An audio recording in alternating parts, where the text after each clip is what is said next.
Evet arkadaşlar, şimdi başka bir açılış tuzağıyla karşınızdayız.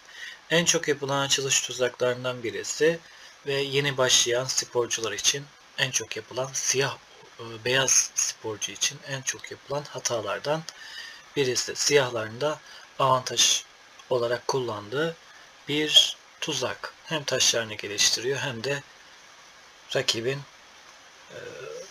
aletlerinden bir kısmını eline alıyor. Evet, beyazlarımız E4, E5 ile oyunu başlatıyorlar. At F3, at C6, fil B5, A6. Burada yine ya filini bırak ya da kaç taktiğiyle oyuna başlıyorlar. Fil A4 beyazlar için e, geri hamle olarak sayılabilir.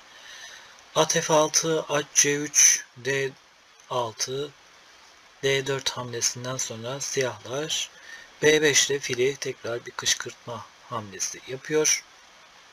Fil B3 ile kendisini korumaya alacak ama ilerleyen hamlelerde eğer hata yaparsa fil kayıp olacaktır. E çarpı D4'den sonra beyazın hatası kötü bir hata. At D4 hamlesiyle karşılık buluyor. At çarpı D4, vezir çarpı D4'ten sonra işte fili kaybedeceği hamleler dizisi geliyor.